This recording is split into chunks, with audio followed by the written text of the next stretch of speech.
श्री सुखदेव जी कहते हैं, परीक्षित, इस प्रकार भगवान श्री कृष्ण और बलराम जी द्वारका में निवास कर रहे थे। एक बार सर्वग्रास सूर्य ग्रहण लगा, जैसा कि प्रलय के समय लगता है। परीक्षित, मनुष्यों को ज्योतिषियों के द्वारा उस ग्रहण का पता पहले से ही चल गया था। इसीलिए सब लोग अपने अपने कल्याण के उद्देश्य से पुण्य आदि उपार्जन करने के लिए संपत पंचक तीर्थ कुरुक्षेत्र में आए।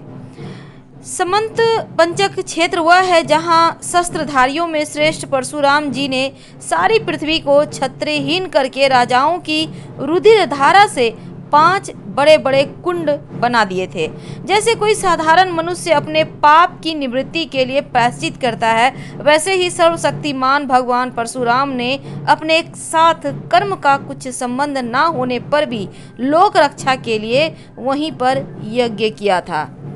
परीक्षित, इस प्रकार तीर्थ यात्रा के अवसर पर भारतवर्ष के सभी प्रांतों की जनता कुरुक्षेत्र आई थी। उनमें अक्रूर, वसुदेव, उग्रसेन आदि बड़े बूढ़े तथा गद्द, प्रद्युम्न, सांब आदि सब यदुवंशी भी अपने पापों का नाश करने के लिए कुरुक्षेत्र आए थे। प्रद्युम्न नंदन अनिरुद्ध और यदुवंशी सेनापति कृतवर्मा, ये दोनों सुचंद्र, सुक, सारन आदि के साथ नगर की रक्षा के लिए द्वारका में रह गए। यदुवंशी एक तो स्वभाव से ही परम तेजस्वी थे, दूसरे गले में सोने की माला, दिव्य पुष्पों के हार, बहुमूल्य वस्त्र और कवच से सुसज्जित होने के कारण उनकी शोभा और भी बढ़ गई थी। वे तीर्थ यात्रा के पथ में देवताओं के विमान के समान रथों, समुद्र की तरंग के समान चलने वाले घोड़ों, बादलों के समान विशालाकाय एवं गर्जना करते हुए हाथियों तथा विद्याधरों के समान मनुष्यों के द्वारा ढोई जाने वाली पालकियों पर अपनी पत्नियों के साथ इस प्रकार शोभायमान हो रहे थे मानो स्वर्ग के देवता ही यात्रा कर रहे हों। महाभाग्यवान यदुवंशियों ने कुरुक्षेत्र में पहुंचकर एकाग्र चित्त से संयम पूर्वक स्नान किया। ग्रहण के उपलक्ष्य में निश्चित काल तक उपवास किया। उन्होंने ब्राह्मणों को गोदान किया, ऐसी गौओं का दान किया जिन्हें वस्त्रों की सुंदर सुंदर झूले, पुष्पमालाएं एवं सोने की जंजीरें पहना दी गई थी।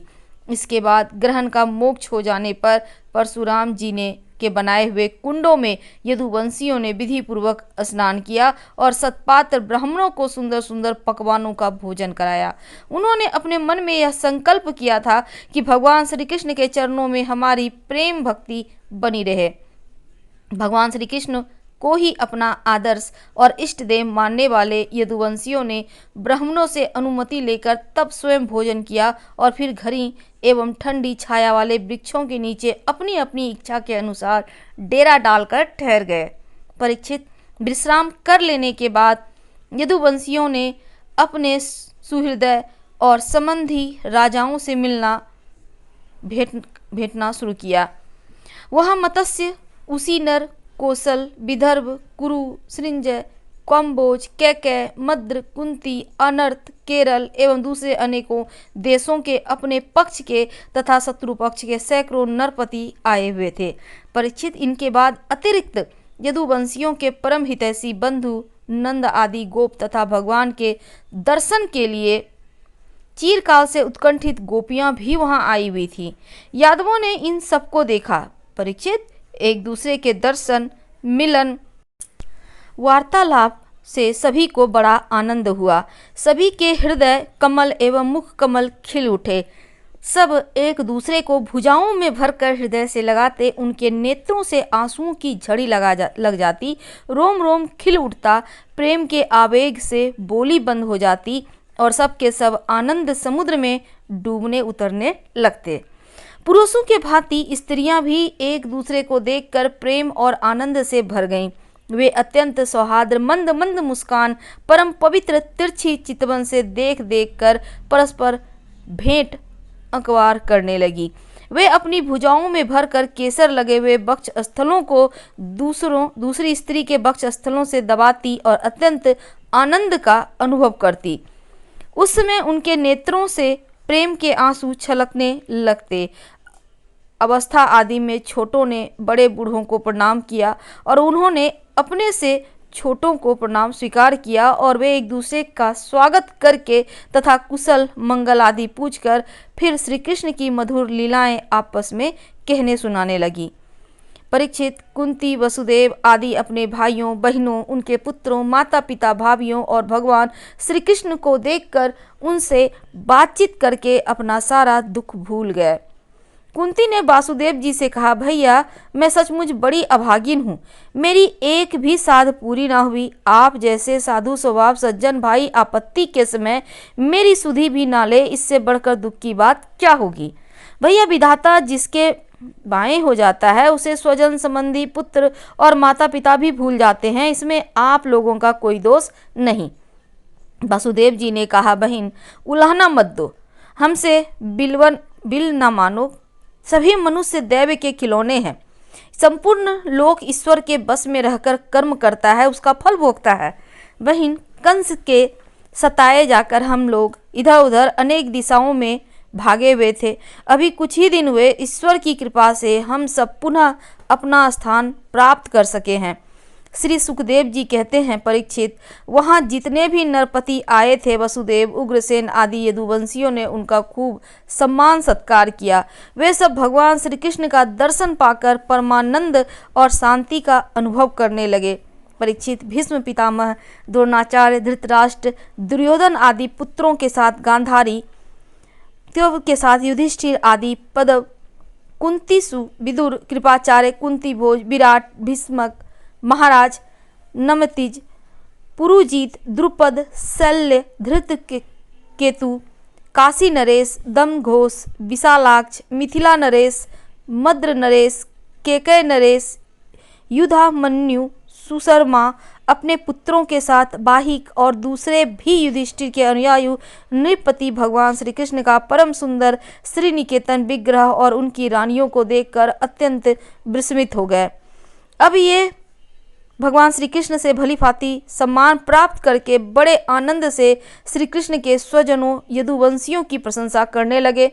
उन लोगों ने मुख्यतया उग्रसेन जी को संबोधित करके कहा, भोजराज उग्रसेन जी, सच पूछिए तो इस जगत के मनुष्यों में आप लोगों का जीवन ही सफल है। धन्य है, क्योंकि जिन श्री कृष्ण का दर्शन बड़े बड़े योगियों के लिए भी दुर्लभ है, उन्हीं को आप लोग नित्य निरंतर देखते रहते हैं। वेदों के बड़े आदर के साथ भगवान श्री कृष्ण की कीर्ति का गान करते हैं। उनके चरण धोवन का जल, गंगा जल, उनकी वाणी, शास्त्र और उनकी कीर्ति इस जगत को अत्यंत पवित्र कर रही है। अभी हम लोगों के जीवन की ही बात है। समय के फेर से पृथ्वी का सारा सौभाग्य नष्ट हो चुका था, परंतु उनके चरण कमलों के स्पर्श से पृथ्वी में फिर समस्त शक्तियों का संचार हो गया। अब वह फिर हमारी समस्त अभिलाषाओं, मनोरथों को पूर्ण करने लगी। उसेन जी, आप लोगों का श्री कृष्ण के साथ वैवाहिक एवं गोत्र संबंध है। यही नहीं, आप हर समय उनका दर्शन स्पर्श प्राप्त करते रहते हैं, उनके साथ चलते हैं, बोलते हैं, सोते हैं, बैठते हैं और खाते पीते हैं। यो तो आप लोग गृहस्थी के झंझटों में फंसे रहते हैं, जो नरक का मार्ग है, परंतु आप लोग घर से सर्वव्यापक विष्णु भगवान मूर्तिमान रूप से निवास करते हैं, जिनके दर्शन स्वर्ग और मोक्ष की अभिलाषा मिट जाती है दर्शन से। श्री सुखदेव जी कहते हैं, परीक्षित, जब नंद बाबा को यह बात मालूम हुई श्री कृष्ण आदि यदुवंशी कुरुक्षेत्र में आए हैं, तब वे गोपों के साथ अपनी सारी सामग्री गाड़ियों पर लादकर अपने प्रिय पुत्र श्री कृष्ण, बलराम आदि को देखने के लिए वहां आए। नंद आदि गोपों को देखकर सब के सब यदुवंशी आनंद से भर गए। वे इस प्रकार उठ खड़े हुए मानो मृत शरीर में प्राणों का संचार हो गया हो। वे लोग एक दूसरे से मिलने के लिए बहुत दिनों से आतुर हो रहे थे, इसीलिए एक दूसरे को बहुत देर अत्यंत गाढ़ भाव से आलिंगन करते रहे और वसुदेव जी ने अत्यंत प्रेम आनंद से विहल होकर नंद जी को हृदय से लगा लिया। उन्हें एक एक करके सारी बातें याद आ गई। कंस किस प्रकार उन्हें सताता था, किस प्रकार उन्होंने अपने पुत्र को गोकुल में ले जाकर नंद जी के घर में रख दिया था। भगवान श्री कृष्ण और बलराम जी ने माता यशोदा और पिता नंद जी को हृदय से लगाकर उनके चरणों में प्रणाम किया। परीक्षित, उस समय प्रेम के उद्वेग से दोनों भाइयों का गला रुंध गया। वे कुछ भी न बोल सके और महाभाग्यवती यशोदा जी और नंद बाबा ने दोनों पुत्रों को अपनी गोद में बैठा लिया और भुजाओं से उनका गाढ़ आलिंगन किया। उनके हृदय में चिरकाल तक न मिलने वाला जो दुख था वो सब मिट गया। रोहिणी और देवकी जी ने वज्रेश्वरी यशोदा को अपनी अखबार में भर लिया। यशोदा जी ने उन लोगों के साथ मित्रता का जो व्यवहार किया था उसका स्मरण करके दोनों का गला भर गया।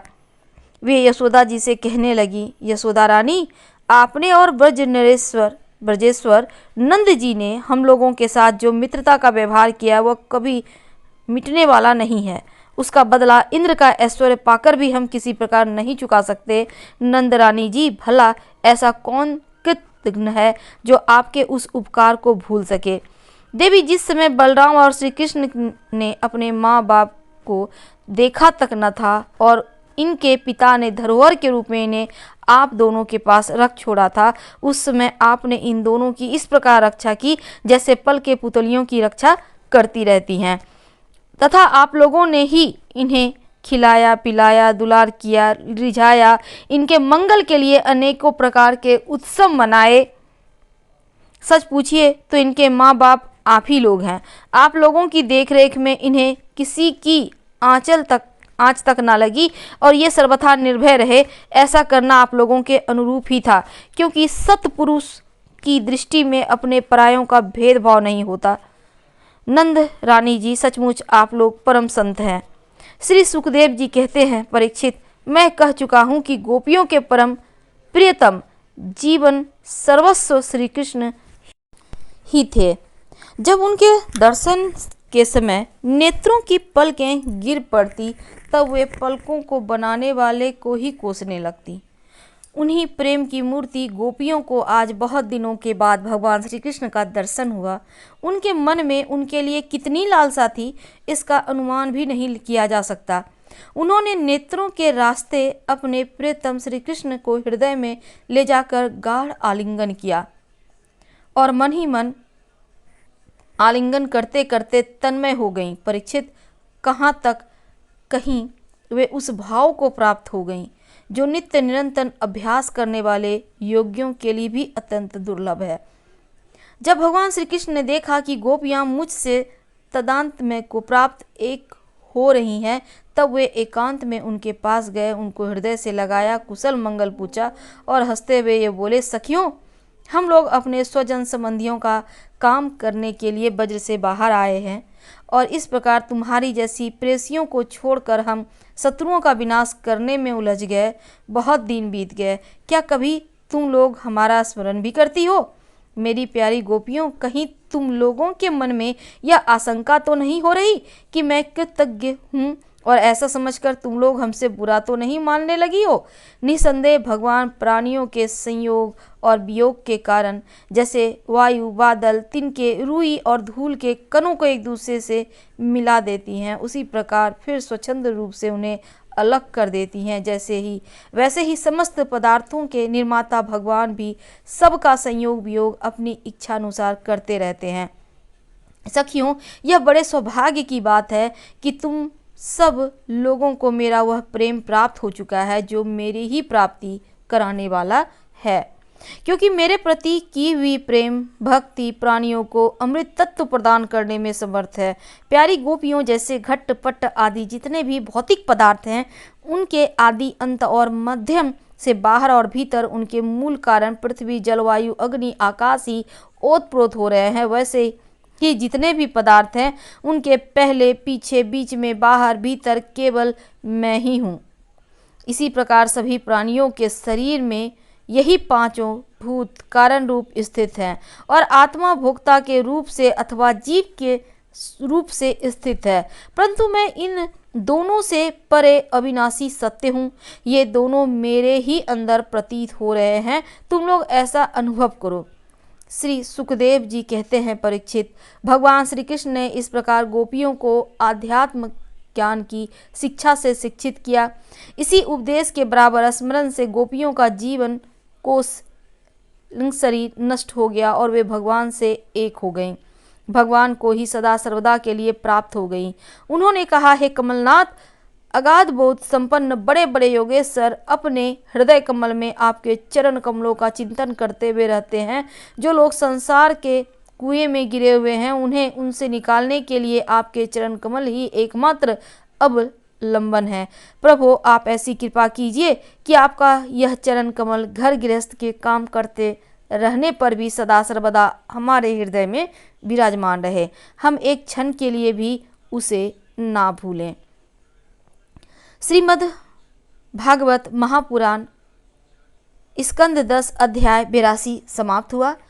अगले अध्याय में के लिए हम अगले दिन आपसे फिर मिलेंगे। हम आपसे विदा लेते हैं। हर हर महादेव। धन्यवाद।